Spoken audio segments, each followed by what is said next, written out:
रेव पार्टियों में सांप और उसके जहर के इस्तेमाल के मामले में एल्विस यादव के खिलाफ नोएडा पुलिस की कार्रवाई लगातार जारी है। नोएडा पुलिस ने लंबी इन्वेस्टिगेशन के बाद 1200 पन्नों की एक चार्जशीट तैयार की है। इस चार्जशीट में 24 गवाहों के बयान लिए गए हैं, साथ ही इलेक्ट्रॉनिक एविडेंस जैसे सीसीटीवी फुटेज, मोबाइल की फ़ोन कॉल डिटेल या मोबाइल की लोकेशन के साथ साथ जो भी फ़ोन पर बातचीत हुई थी उस रिकॉर्ड के आधार पर इस चार्जशीट को तैयार किया गया है। साथ ही इनके पास से मिले जहर की एफएसएल रिपोर्ट जो आई थी उसको भी इस चार्जशीट में शामिल किया गया है।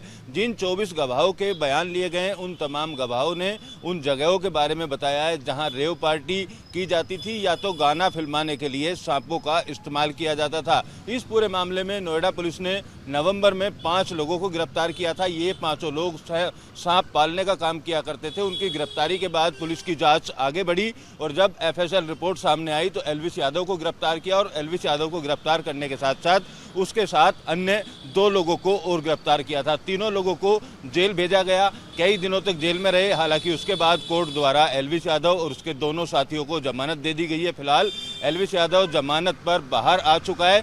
अब पुलिस ने अपनी 1200 पन्नों की जो चार्जशीट है वो कोर्ट में पेश कर दी है। साथ ही पुलिस अधिकारी इस बात की भी तस्दीक कर रहे हैं कि देश भर में एल्विस यादव के खिलाफ जहां जहां मुकदमे दर्ज हैं वो कौन कौन सी जगह हैं और किन किन आरोपों में एफआईआर दर्ज कराई गई हैं। लिहाजा उन तमाम मामलों का भी संज्ञान लेने के बाद अपनी चार्जशीट का हिस्सा नोएडा पुलिस उन केस को भी बना सकती है।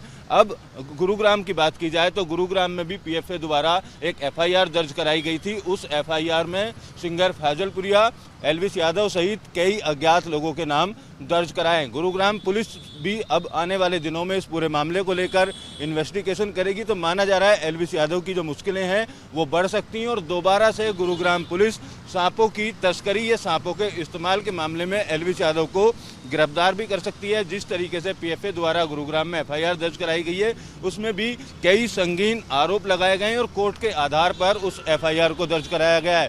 साथ ही एक यूट्यूबर के साथ मारपीट करने के मामले में भी एल्विस यादव के खिलाफ गुरुग्राम में एफआईआर दर्ज है। अभी तक की जानकारी में एल्विस यादव के खिलाफ 2 एफआईआर गुरुग्राम में और 1 एफआईआर गौतम बुद्ध नगर में यानी नोएडा में दर्ज है। यहाँ पर थाना सेक्टर 49 में एफआईआर दर्ज कराई गई थी और उस जांच को बाद में थाना सेक्टर 20 में ट्रांसफ़र कर दिया। तमाम आला अधिकारियों की निगरानी में पूरे मामले की इन्वेस्टिगेशन हुई और इन्वेस्टिगेशन होने के बाद एल्विस यादव को गिरफ्तार किया गया था। एक वकीलों की बड़ी फौज उसकी जमानत कराने के लिए सूरजपुर कोर्ट में पहुंची और कई दिनों की मशक्कत के बाद उसको जमानत दिला पाए हैं। लेकिन जिस तरीके के आरोप अब पुलिस की इस चार्जशीट में एल्विस यादव पर लगाए गए हैं उसके बाद माना जा रहा है कि आने वाले दिनों में एल्विस यादव की जो मुश्किलें हैं वो बढ़ सकती हैं और जिस तरीके से एनडीपीएस एक्ट की धारा को इस पूरे मामले में बढ़ाया गया है वो मुश्किलें ज़्यादा बढ़ा सकती हैं। एनडीपीएस एक्ट के तहत 2 साल से लेकर 7 साल तक की सज़ा एल्विस यादव को इस पूरे मामले में हो सकती है। तो फिलहाल